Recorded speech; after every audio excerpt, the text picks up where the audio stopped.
আসসালামু আলাইকুম ওয়া রাহমাতুল্লাহি ওয়া বারাকাতুহু।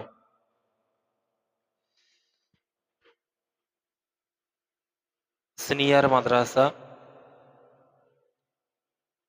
১০ম শ্রেণীর অর্থাৎ আলেম ২য় বর্ষের আরবি সাহিত্যের একটি গুরুত্বপূর্ণ ক্লাস গদ্য পর্ব থেকে আজকে পড়ানো হবে। তো গল্পটির নাম হচ্ছে গনি আল ফাকির। লেখক হচ্ছেন মুস্তাফা লুৎফি আল মানফুলুতি। তো এই গনি আল ফাকির তোমাদের যেহেতু পড়া শুরু করা হবে, তো তার আগে দু একটি কথা। তার আজকে সামান্য পড়ার মধ্যে যে সববটা আছে, যে গল্পটা কেন আনা হয়েছে, লেখক এই গল্পটা এনে আমাদেরকে কি বোঝাতে চাইছেন, এবং গানি এবং ফকিরের মধ্যে ডিভাইডেশন, পার্থক্য কি ফারাক করা আছে, তো সেই পার্থক্যটা কেন হচ্ছে, পার্থক্যটা কে সমান হয় কিনা, সেটা সমান হতে পারে কিনা, সমস্ত বিষয়ে মুস্তাফা লুৎফি আল মানফুলুতি তিনি এই ছোট একটি গল্পের মধ্যে দিয়ে সেটা বোঝাতে চেয়েছেন। তো গল্পটা শুরু হয়েছে ঠিক এইভাবেই যে কবি বলছেন যে আমি কোনো একদিন রজনীতে রাতে, লাইলাতুল আমস বলা হয়েছে, গতকাল রজনীতে আমি একটা অসহায় পীড়িত ব্যক্তির নিকট দিয়ে অতিক্রম করছিলাম। তো হঠাৎ দেখলাম সেই ব্যক্তিটা মাটিতে শুয়ে পড়ে আছে এবং পেটে হাত দিয়ে যেন মনে হচ্ছে যে তিনি পেটের যন্ত্রণায় কাতরাচ্ছেন। তো আমি তাকে দেখে খুবই শোকাহত হলাম, মর্মাহত হলাম। তো তার কাছে গিয়ে তাকে জিজ্ঞাসা করলাম যে তোমার এই অবস্থা কেন? তো সে খুবই কাকুতি মিনতির সঙ্গে বলল যে আমার ক্ষুধার কারণে আমার আজকে এই হালাত, এই অবস্থা। তো কবি মুস্তাফা লুৎফি আল মানফুলুতি তিনি তার সমর্থ মতো, সাধ্য মতো তাকে যতটা সাহায্য করা যায় সেই হিসাবে তিনি সাহায্য করে তার এক ঐতিহ্যপূর্ণ সম্পদশালী বন্ধুর কাছে তিনি চলে গেলেন। তো চলে গিয়ে যখন দেখছেন যে তার সেই সম্পদশালী ঐতিহ্যপূর্ণ বন্ধুটা তিনিও পেটের উপরে হাত দিয়ে কাতরাচ্ছেন, ঠিক যেভাবে অসহায় পীড়িত ব্যক্তিটা মাটিতে পড়ে কাতরাচ্ছিল। তো কবি বলছেন যে আমি এটা দেখে আশ্চর্যান্বিত হয়ে গেলাম যে সে নয় ক্ষুধার যন্ত্রণা এইভাবে কাতরাচ্ছে, ঠিক আছে, কিন্তু আমার এই প্রাচুর্যময় সম্পদশীল এ বন্ধুর এরকম অবস্থা কেন? তো তিনি তার বন্ধুর কাছে গেলেন, গিয়ে বিষয়টা জানতে চাইলেন। তো তিনি তখন বললেন আমারও পেটের যন্ত্রণার কারণেই আমি এরকম কাতরাচ্ছি। কবি তখন বলছেন হায় আফসোস। একটা কথা কবি ওখান তার মুখ থেকে শুনতে পেয়েছিলেন যে সে ছিল ক্ষুধার যন্ত্রণায়, আর ক্ষুধা লাগার পরে যে খাবারটা খেয়েছে, যে তোয়ামটা গ্রহণ করেছে, সেটা অতিরিক্ত খেয়েছে। যেহেতু সম্পদ আছে সেহেতু অতিরিক্ত খেয়েছে, তো অতিরিক্ত খাওয়ার কারণে তার পেটের রোগ দেখা দিয়েছে। এই জন্য তিনি ক্রন্দন করছেন, পেটে হাত দিয়ে তিনি শিকায়ত করছেন।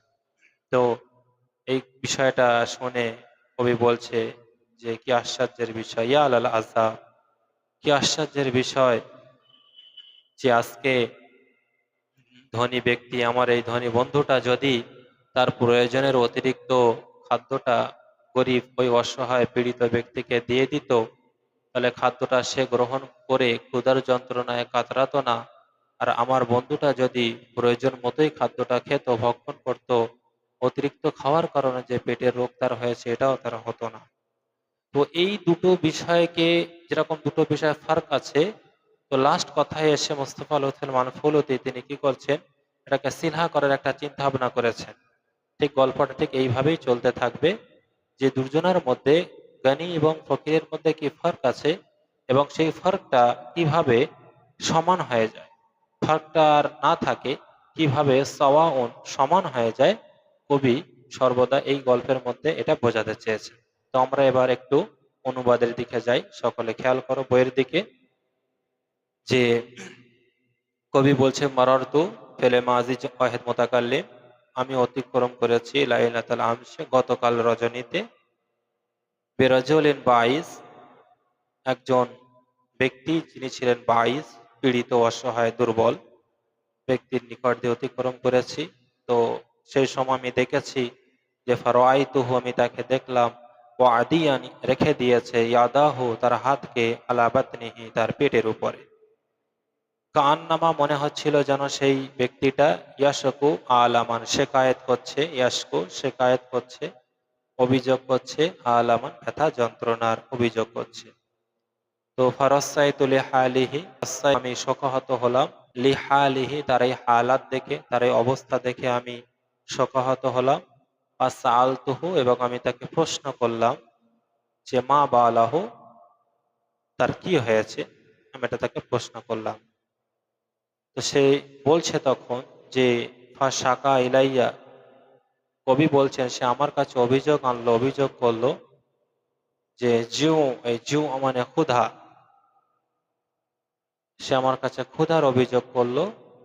তো কবি বলছে ফাআতুহু, আমি ফিরে, ফাআতুহু, আমি তাকে ফিরাম, বাদিন, দিয়ে, কিছু দিয়ে, মা কদর তু আলাইহি, তার উপরে দেওয়া আমার, কদর তু ওয়াহিদ মুতাকাল্লিম, আমার সমর্থ ছিল, তারপরে দেওয়ার জন্য যতটুকু আমার সমর্থ ছিল তাকে দেওয়ার, ঠিক ততটুকু দিলে আমি তাকে দিলাম।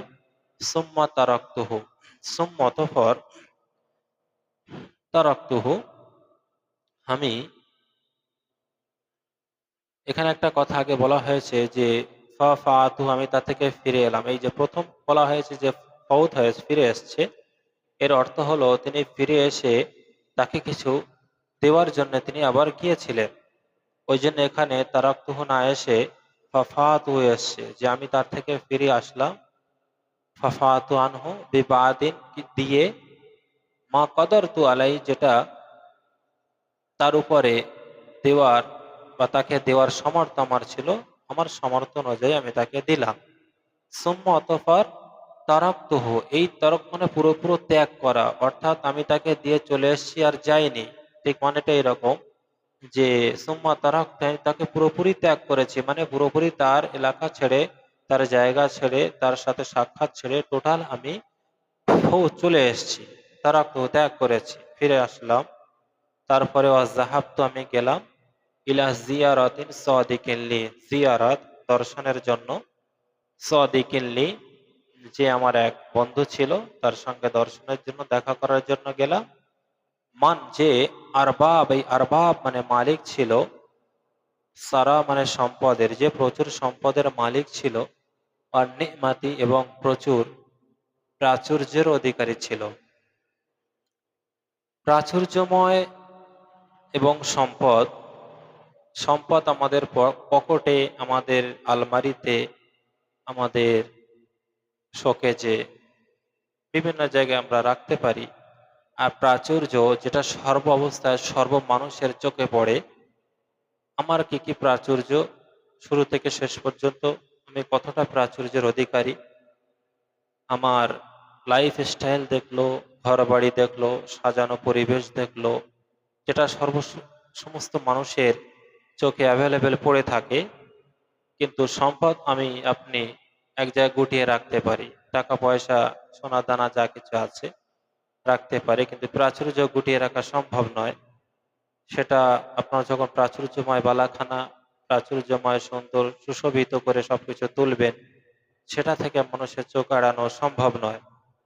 তাই বলছে সেই মালিকটা, আমার সেই বন্ধুটা ছিল, যে মানে আরবাবিস সারায়ে, প্রচুর সম্পদের অধিকারী তো ছিল বটে, অনিমাতি, এবং প্রাচুর্যের অধিকারীও ছিল। তো এখানে আরেকটা উদাহরণ দেওয়া যায় যে অনেক মানুষের সম্পদ আছে কিন্তু মানুষকে বুঝতে দেয় না। আমাদের সচক্ষে পড়ে যে সাধারণ মানুষের মতো জিন্দেগি যাপন করে, আছে, বিভিন্ন জায়গায় আছে, যে মানুষকে বুঝতে দেয় না কিন্তু তার প্রচুর ধনসম্পদ আছে।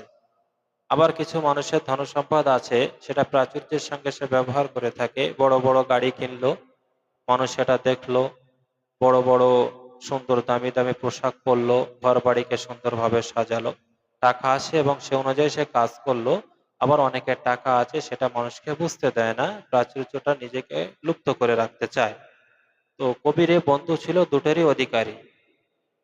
তো ফাদ হাসানি, কবি বলছে আমাকে ফাদ হাসানি মোতাকাল্লিম, যে আমাকে অবাক করে দিল, আন্নি রাআইতুহু, যখন আমি আমার বন্ধুকে গিয়ে দেখলাম, ওয়াদিয়ান, সে রেখে দিয়েছে, ইয়াদাহু, তার হাতকে, আলা বাতনিহি, তার পেটের উপরে। এটা দেখে আমাকে যেন অবাক করে দিল। ওয়ান্নাহু, এবং মনে হচ্ছিল যেন ইয়াশকু, ইয়াশকু, সেও শেকায়েত করছে, অভিযোগ করছে, মিনাল আলাম, ব্যথা যন্ত্রণার অভিযোগ করছে। মা ইয়াশকু, যেমন ভাবে অভিযোগ করছিল, জালিকা, ওই, পাইসিল ফকির, অসহায় ফকির, দুর্বল পীড়িত ব্যক্তি মানুষটাই যেমন শেকায়েত করছিল, অভিযোগ করছিল ক্ষুধার যন্ত্রণায়, তো আমার এই আরবাবিস সারাওয়ার নেমাতি, এই বন্ধুও যেন তার মতো অভিযোগ করছে। কবি তখন বলছেন যে ফাসা আলতু, আমি তাকে প্রশ্ন করলাম, আম্মা বিহি, তোমার কি হয়েছে, তার হালাত সম্পর্কে জানতে চাইলাম।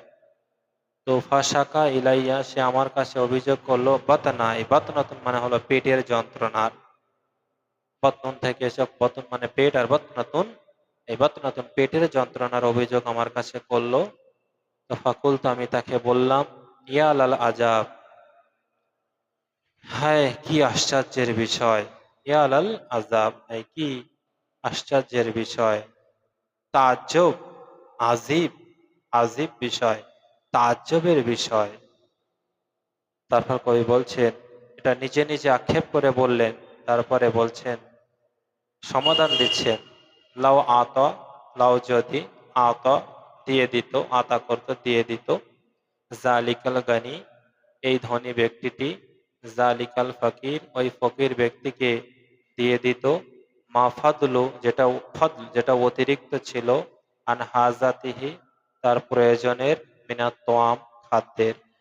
অর্থাৎ এই ধনী ব্যক্তি তার খাদ্যের অতিরিক্ত যে অংশটি যদি সেই ফকিরকে দিয়ে দিত, তার হাজত প্রয়োজন ছাড়া অতিরিক্ত খাদ্যটি যদি গরিব ব্যক্তিকে দিয়ে দিত, মা শাকা, অভিযোগ করতো না, যেহেতু এখানে শাকা এসছে, তাসনিয়া হয়েছে, সেই জন্যে, যে আহাদুন মিনহুমা, তাদের মধ্যে থেকে একজনও অভিযোগ করতো না, শাকামান, ক্ষুধার অভিযোগ, ওলা আলামান, এবং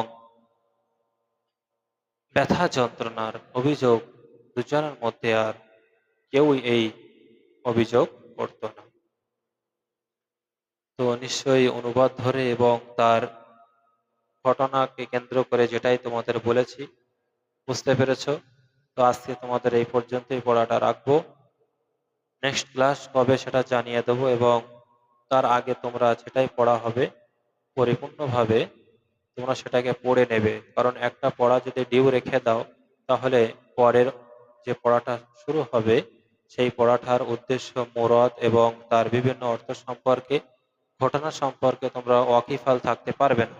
ওই জন্যে যেটা পড়া হয়ে যাবে সঙ্গে সঙ্গে সেটা পড়ে নেবে, নেক্সট ক্লাসের আগেই সেটা তোমরা পড়ে নিয়ে পরের পড়াটার জন্য প্রিপারেশন নেবে। যেমন ভাবে দেখতেই পাচ্ছ তোমাদের বইয়ে কোনো জের জবর নেই, তো সেই জের জবরটা ইয়াতে করে, উইদাউট জের জবর ছাড়াই তোমরা রিডিং পড়তে পারো, সেই প্রিপারেশনটা তোমরা আগে থেকে নিয়ে নেবে।